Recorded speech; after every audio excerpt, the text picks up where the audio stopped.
on Anchor, Breaker, Spotify, Radio Public and Pocket Cast. This is Under Review from V Studios. Good day, welcome to Under Review Series 1 Episode 5. After our live interview, another Microsoft Teams job again, we're going to be talking about China and its big role in the global economy and GDP. So first, the interview. Before then, Microsoft Teams again, live. We recorded it on Monday this week. It's with Oliver again, and we're going to be talking about the summer mini budget, which is the subject which we started last week with a few points about what it is, about what we were going to be talking about this week. And we have, I think it's about 6-7 questions which we're discussing. So that will last about 10 minutes of today's episode, and I think today's episode will last about 20 minutes. So enjoy this week's episode, and let's get started.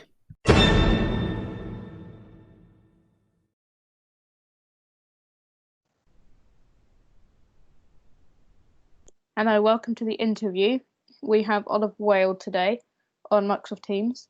He is answering questions about the pledge by Boris Johnson 2 weeks ago to build. So let's begin off with the first question. Should we build our way out of the economical crisis? By all means, yes.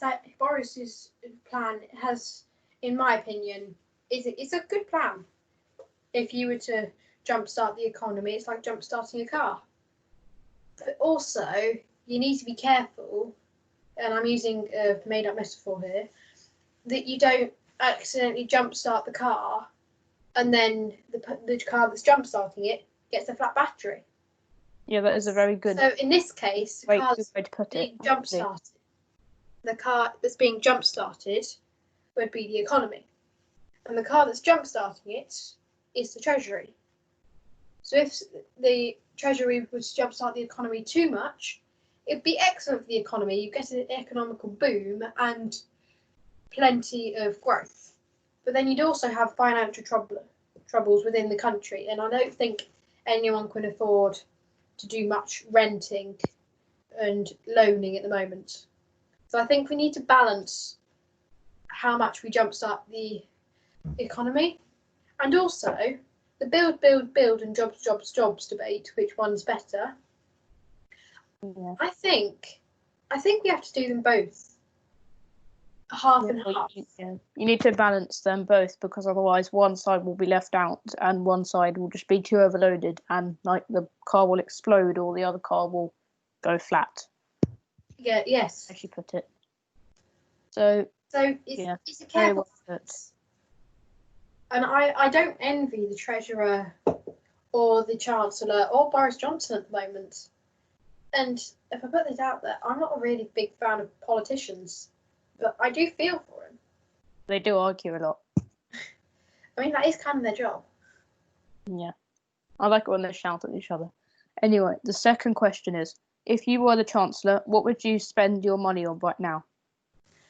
I'd spend it partly on making sure the NHS is kept going, because we don't want this. This is the first major lockdown that's been recorded in human history, and we don't want it to just to fall flat at the first hurdle. But we also need, as I said, spend money into jumpstarting the economy. Yeah, so we need to balance everything probably. I try and go thirds on the furlough scheme, the NHS, and the jumpstarting the economy. Yes, but shouldn't we wean people off the furlough scheme, as they put it, and get them more jobs, or get them retrained, as the jobs message tries to carry that message across? The COVID-19 crisis is not over. It's really not over. Yeah. We haven't finished with it yet. And my guess is we'll never be. There's always going to be something in the background.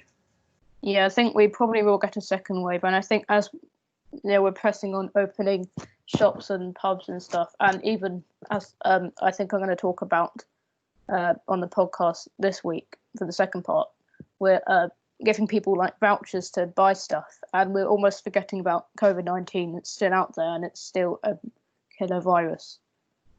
Yes, it's not, as one of my relatives put it, it's not become less deadly. We've just grown used to it. Yeah, just because it's kind of in lesser numbers now doesn't mean it's going to stay like that, because it's obviously up to us how this crisis goes on. Okay. And I think I'm going to probably interview about that next week, this kind of subject. Are we loosening too fast? Are we spending too much money? Anyway, the third question: do you prefer jobs over build? Well, as I said earlier, I think I have nothing wrong with either of them. They're both very, very good ideas. They're both different ways to do the same thing. So going back to my jump-starting a car metaphor, you can jump-start a car by using another car. That transfers to power and it jump-starts. You can also jump-start it by using one of those jump-start packs. So it's basically two ways to do the same thing. Some of them have benefits. There's some benefits that the other doesn't have. And there's some things that one thing doesn't have that the other does. So they're both very good methods, and I think we should balance them out. And I don't think that's occurred to many people. I guess build, you could say it's the engine of a car, and jobs is the actual car. So the Treasury jump starts build, and then the build drives forward, and then jobs also drives forward, because obviously building stuff is going to give builders jobs, and you could be hiring or retraining a lot more people as a result of these new pledges. Yes. Okay. A fourth question, a bit different. It's not so political. If you were to build, what would you build? Well, we've already seen that our country's NHS can be easily overwhelmed. So I think there's been also a lack of resources in the media before all this. And I think we do need to focus on the NHS. Because we need to update it. Some of it is fairly out of date. I think they need a birthday present, actually. I think it was the 70th anniversary or something. Yes, 70th was a few years ago, 73rd now, or 75th. Ta-da, it's your birthday present. Yeah. Yes, a birthday present of updating it. Yeah. Or not updating, maybe upgrading it. Well, yeah, maybe he did say in his outline of what he was going to build, like more schools, more hospitals, more roads. I'm not sure about the roads really, because we should really be building more public transport. I think as soon as my dad heard that, he thought, no, build trams. Yeah. I mean, trams. Trams and that kind of thing. But it doesn't seem like it's very good for highly populated cities instead of buses. Yeah, I think he meant like public transport rather than more roads, not maybe trams in particular, but obviously that is part of it. Yeah, indeed. Okay, is it number 5? Would you spend more money on the climate emergency? I'd say at the moment we are fairly limited of resources, and people know that. People can understand that. Yeah. I think I'd still put a bit in, because I was reading something from the something about climate in a big official organisation, and they were saying that if we don't do something soon, within the next 5 years, I think it was, the Earth could reach dangerous temperatures, doing a fair bit of damage. Well, I don't alarm anyone. Yeah, there was the Paris Accord. I'm not exactly sure these are official figures, but some scientists were saying that. Well, I think we do need to. It's not. The government isn't always to blame about this. Sometimes there's little they can do. It's very little they can do. Yeah. So I'd say a bit more, but not much. But not maybe currently, because we're currently focusing our efforts on what's currently going on. Exactly. And maybe as we move on, as the economy recovers, we can do more on that. But it's definitely not going to go out of our minds. And I think I saw recently that they're investing in lots of houses to get more efficient insulation and more eco-friendly house materials. So, yeah, I think, the final question, are we spending enough money on stimulating the economy, as they put it? Or are we spending too much money? I think money isn't going to... Money has a limited... There's a limited extent it can help. It can help.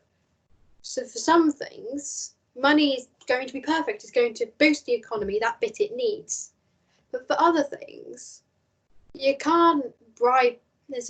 You couldn't bribe someone into spending. Yeah, well, I guess money is very important because it's what the economy is made out of, but it's also people that... It's also who are you spending the money on, what are you spending the money on, as well as how much you're spending and who is going to be affected as a result of this in the next generation. It is going to have a knock-on effect by the money we've spent here, which is more than we normally would. Okay, I think we'll leave it there. Thank you for doing this interview, and I'm going to stop recording. Bye-bye. Thank you for that, Oliver. Thank you for doing the interview 3 weeks in a row. You've been really helpful, and it's really good to actually ask questions to someone live.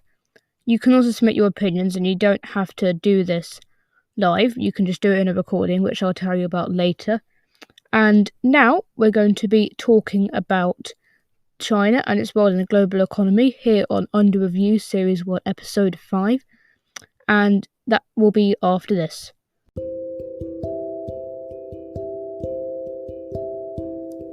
From V Studios. Now, lockdown, it's been hard for all of us. But when you say hard, if something is hard, you could also learn new things, do new things, get out and about and do more stuff which you've never done before, get out of your comfort zone. So, next week, as Under Review, Series 1, Episode 6A, a special episode, to be precise, the name is Lockdown Rethink. Now that sounds sazzy. We are going to be talking about, with special guests, and by special guests I mean you, about how lockdown could have had positive implications for all of us. This is the first in a series of special episodes throughout the summer holidays. So do join us, and if you want to take part, just email underreviewcast@gmail.com.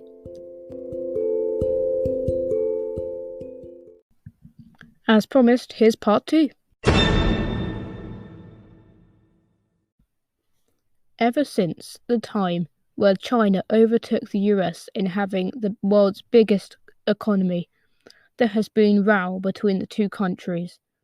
You see, Donald Trump has huge ambitions to create a huge economy in the US and overcome all other countries in the whole world, to become the world leader in economics and everything. Some people, they do even think he wants to take over the world. I don't believe this personally. I'm not sure what you think about that, but he is definitely aiming for aims which are some of them which you would do to take over the world, if you know what that means. So China plays a major role in the global economy, holding nearly 10% of international GDP, which is virtually unreplaceable. So if you consider there's now 200 countries in the world, so in theory every country should have 0.5% of the GDP if that was going to be equal between all the countries, but 10% is absolutely mad. So this basically means that if what's going on currently, which is there's a trade war going on between the US and China, which basically that means that they're the economies are competing against each other, which is not usual for countries. But obviously companies are competing and we're trying to get the big economy, but actually when you have a trade war, there are sanctions being imposed on other countries. So trying to grow your economy is not competing, really. Trying to shrink other people's economies, in my view, isn't fair, which is what the US is doing to China, which I think is wrong. I'm not sure what you think, but I mean, I'd love to hear what you think about this, but I personally think, and I think a lot of people do think, it is not the right way to go forward for anyone. So, as I said, Donald Trump has been trying to reverse the event which happened a few years ago, which meant that China's economy is growing larger than the US's economy. So China has had a faster rate of growth for quite a few years now, quite a few decades to be precise, and it's only getting faster. Now you would think, because of the COVID-19 outbreak, the economy would crash like the UK's did. But obviously, China had a bit of a better response to the COVID-19 pandemic. I mean, we're not talking about this for part 2 today, but if you have a better response, then the economy will be slightly better off afterwards, perhaps. So the China's economy didn't take as much of a battering as the UK's did and the US's did. So, yeah, as you might think that China's economy has deteriorated as a result of this, but it hasn't. It's rapidly bounced back again, like Boris Johnson wants the UK's to do, which is clearly not happening. So, we could end up with a Cold War between the US and China. So, Cold War, basically what that means is that their economies are battling, that they're battling politically, like a political battle. So, this isn't a real war, and it's not a war in the Ice Age either. Do not pick me up on that. And there's no such thing as a hot war, by the way, just if you want to pick up the joking side of it. We could end up with a real war here. By real war, I mean like actually battling. It could even be World War III. Hopefully not. That is. Do not have nightmares about that. I hope that's not going to happen. But this condition is escalating. So, what does China's economy involve? So, a big contributor to the Chinese economy is Huawei. Now, when I say that word, you're gonna think 5G networks and perhaps mate phones or whatever they're called. So Huawei, a Chinese technology company, is banned from using Google services. So what does this mean? Well, this means that no one really wants to buy Huawei stuff, Huawei phones and stuff, because it's not going to have the Google Play services on it, which means no Google Play, no Google App Store. So, which is not going to be good for Huawei because they don't have all the apps people want pre-installed onto their phones and stuff, which is not good for Huawei and not good for the economy. But anyway, so if this happens, if this carries on, if Huawei shrinks, perhaps, then China's economy's growth is going to become slower, and China's economy might start slowing down and becoming slightly smaller, perhaps. But we have another major problem on our hands right now, which is really what is currently happening. This China vs US thing has been happening for quite a few years now, really. It's only really escalated in the past few months even.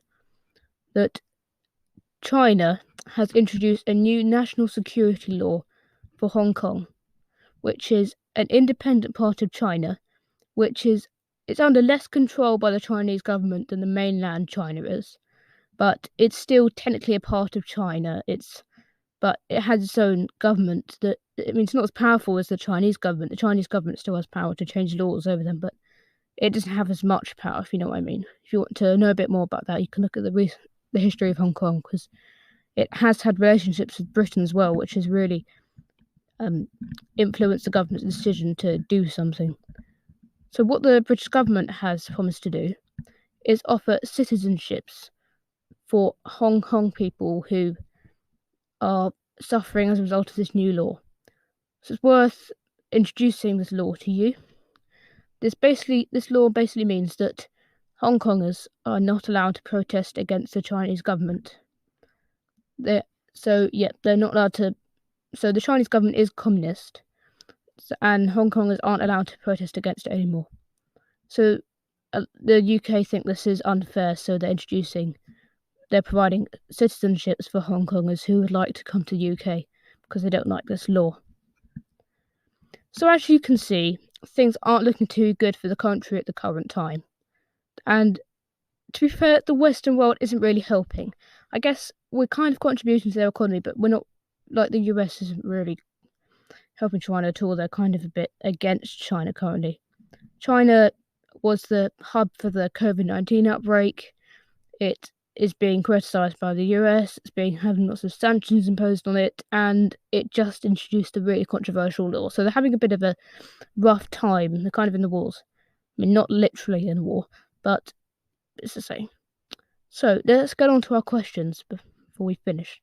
Should we be taking action to save Hong Kong residents who could be stuck under unfair laws, like providing British citizenship to those affected, and we might get more laws as we go along because we're just introducing more? Would you allow Huawei to build us a 5G network? So it's worth saying that Huawei provided the cheapest deal for 5G, like the other providers were Nokia and that kind of thing. They had a higher price, and yet we still don't want Huawei, which provides the cheapest one. Would you ban all Huawei devices? I know this is happening in the UK now, and I'm pretty sure it's happening in the US as well, which is, I think, it's quite unfair. And the third question, do you agree with what the US is doing at all? Do you think it's just blatantly unfair or not? Thank you for listening to this part, and I'm shortly going to wrap up.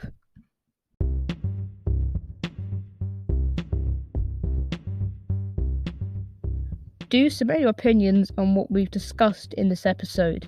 So the second part of the episode was the stuff under review, which we're going to be discussing next week.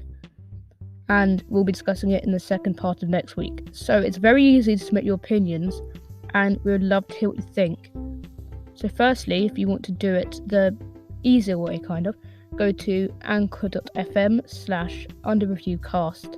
That's Anchor spelt ANCHOR, and under review is spelt UNDERREVIEW, and cast is obviously CAST, in case you need to brush up on your spelling. And also, if you would like to write instead of speak like a senior MP, you may email underreviewcast@gmail.com. That's underreviewcast@gmail.com. Just to round up, repeat those credentials: anchor.fm/underreviewcast and underreviewcast@gmail.com. Thank you.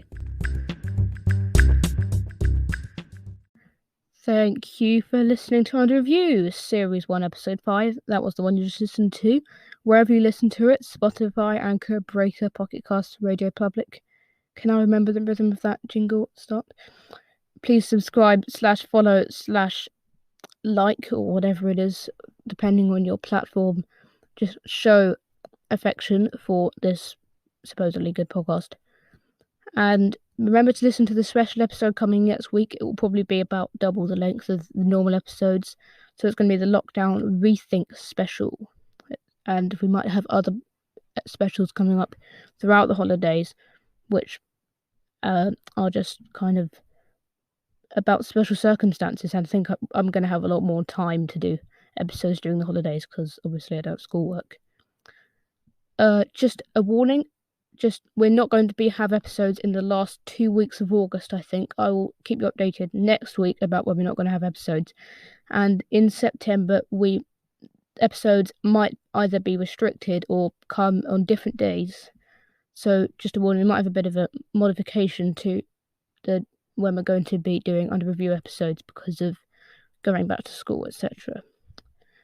Thank you for listening this week, as I said, and I'll see you next week. Bye-bye.